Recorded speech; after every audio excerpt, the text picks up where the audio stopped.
The factory floor roared with the clatter of machines, a symphony of steel and sweat in the heart of Lahore's industrial district. Ayesha Khan, 22, stood at her station, her hands steady as she adjusted a conveyor belt. Her hair was tucked under a hard hat, her work gloves worn thin from weeks of relentless shifts. "Oh, Asha!" a voice barked over the noise. She turned to see Faisal, the shift supervisor, smirking with his arms crossed. "This job ain't for girls. Go back to sewing or something." Laughter rippled through the nearby workers, all men, their eyes glinting with amusement. Asha's cheeks burned, but she clenched her jaw and kept working. If you're moved by Asha's courage, hit that like button and drop your city in the comments. Where are you watching this from? The air was thick with grease and judgment, but Asha's hands didn't falter. She'd fought to get this job, convincing her father, selling her mother's old gold bangle to afford the bus fare for the interview. She wasn't here to fail. Faisal's words stung, but they weren't new. At school, teachers had told her engineering was for boys. At home, neighbors whispered she'd never marry if she kept acting like a man. Yet here she was, threading bolts faster than half the crew. That night, alone in her shared room above a chai stall, Ayesha stared at her calloused hands. The words echoed, "This job isn't for girls." She could quit, go back to her village, take the path everyone expected. But as she lay on her thin mattress, the hum of the city outside her window, she made a silent vow. She'd prove them wrong, not with anger, but with work. The next morning, she arrived early, her uniform pressed, her focus razor-sharp. Faisal noticed, rolling his eyes. "Trying too hard, eh?" he muttered. Asha didn't reply. She let her hands do the talking, tightening screws, checking gauges, finishing her quota before lunch. A coworker, Bilal, struggled with the jammed machine. The others ignored him, but Ayesha stepped in, guiding his hands to fix it. "Why help him?" Another worker sneered. "He didn't laugh at me," she said simply, wiping grease from her cheek. Bilal nodded, a quiet thank you in his eyes. Weeks passed, each day a battle against smirks and sidelong glances. Ayesha didn't complain. She studied the machines at night, sketching their parts in a tattered notebook. She learned their rhythms, their quirks. When a belt snapped during a rush order, she fixed it in half the time Faisal would have taken. The floor manager, Mr. Rehman, a stern man with graying hair, watched from the catwalk above. He didn't say anything, but his eyes lingered. Ayesha felt it, a crack in the wall of doubt. She wasn't invisible anymore. Again, silent resilience asterisk, Ayesha's days blended into a rhythm of steel and determination. The factory was unforgiving, long hours, sweltering heat, and a constant undercurrent of mockery. "Careful, princess, don't break a nail," a coworker jeered when she lifted a heavy crate. She ignored him, her muscles straining but steady. At night she'd collapse onto her mattress, her body aching, but her mind alive with ideas. She'd sketch improvements for the machines, ways to make the line faster, safer. She never showed anyone. Not yet. Her kindness stood out as much as her skill. When Bilal's daughter fell ill, Asha slipped him half her week's pay, saying, "Pay me back when you can." He tried to refuse, but she insisted, her voice soft but firm. Even Faisal, who never missed a chance to taunt her, noticed her work. "You're wasting your time," he said one day, tossing a wrench onto her station. "They'll never promote a girl," Asha met his gaze. "Maybe not, but I'm not here for them." Her words hung in the air, quiet but heavy. She kept helping, kept learning. When a new worker, Imran, struggled to keep up, she stayed late, showing him how to calibrate the press. "Why do you care?" he asked, confused. "Because no one helped me," she replied. Word of her skill spread quietly. Workers who once laughed now nodded when she passed. Mr. Rehman started calling her to troubleshoot complex breakdowns. One afternoon, a critical machine stalled, halting the entire line. Faisal fumbled, cursing under his breath. Ayesha stepped forward, her hands moving with precision. In 10 minutes, the machine hummed again. Rehman clapped her shoulder, a rare gesture. "Good work, Khan," he said. Faisal's face darkened, but Ayesha didn't care. She was building something bigger than Hishan. Approval. A glimmer of opportunity asterisk. 6 months into her job, a notice went up on the factory bulletin board. Applications open for a supervisory training program. The winner would oversee a shift, a step toward management. The floor buzzed with excitement, but Ayesha felt a knot in her stomach. She overheard Faisal laughing with his crew. "Ayesha's probably applying," he mocked. "Imagine her bossing us around."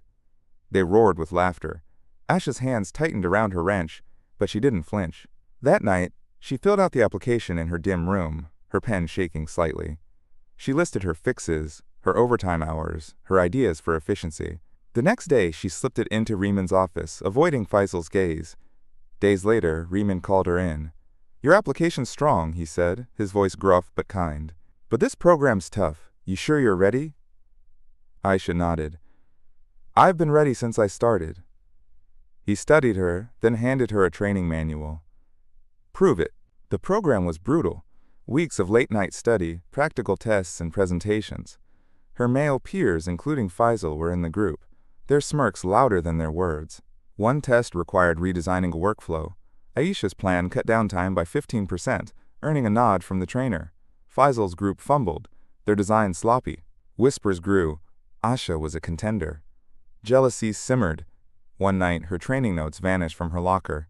She didn't accuse anyone, just rewrote them from memory, staying up until dawn.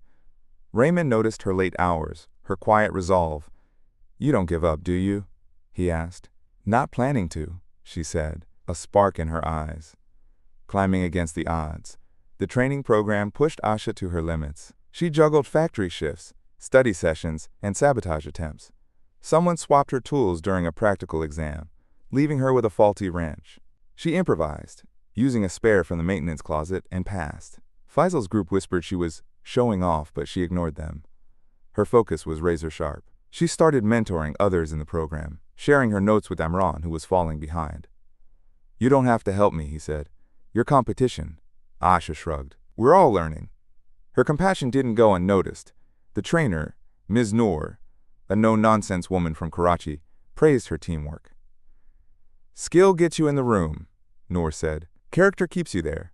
Ayesha's final project, a machine retrofit plan, impressed the panel, earning the highest score. Faisal's group came last.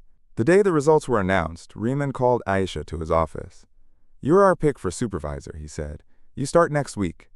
The news hit the floor like a shockwave. Faisal slammed his locker, muttering about favoritism. Ayesha felt eyes on her, some proud, some resentful.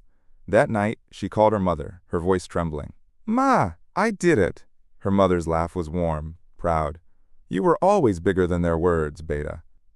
The breakthrough promotion asterisk Ayesha's first day as supervisor was chaos.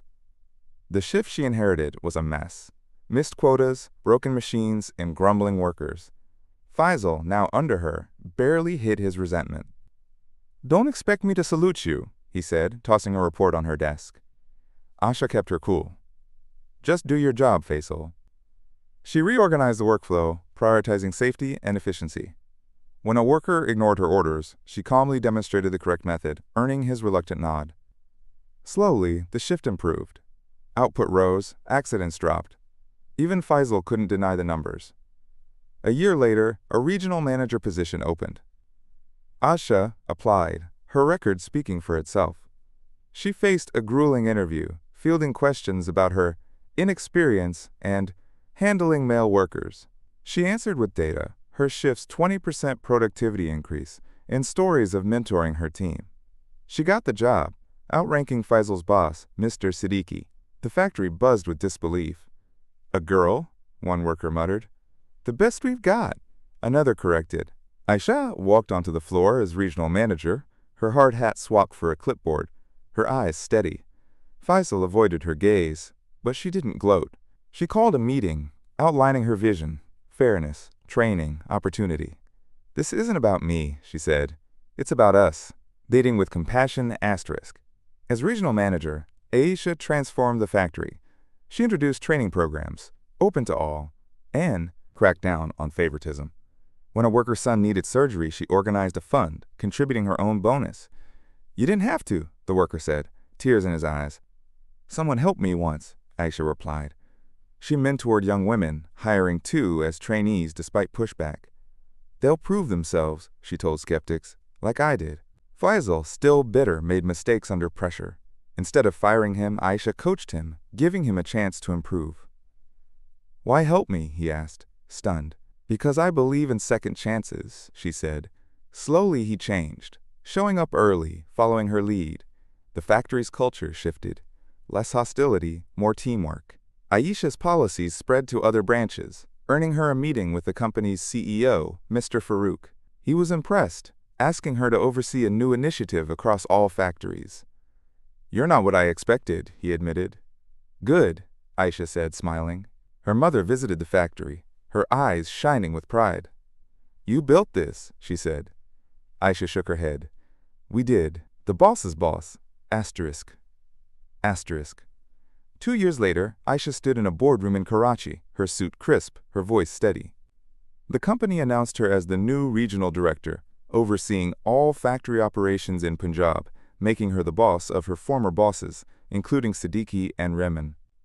The news sent ripples through the company. Faisal, now a supervisor himself, clapped during her announcement, a rare gesture.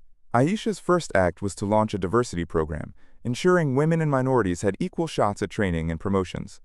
She walked the factory floor one last time, not as a worker, but as a leader who changed the game. Workers who once mocked her now greeted her with respect. At a company gala, she gave a speech. "I was told this job wasn't for girls, but it's not about gender. It's about heart, work, and fairness. Let's build a place where everyone gets a chance." The room erupted in applause. That night, Ayesha stood on her balcony, the city lights sprawling below. Her phone buzzed. A message from Bilal. "You proved them all wrong. Thank you." She smiled, her heart full. Justice had found its way, not through vengeance, but through compassion and courage.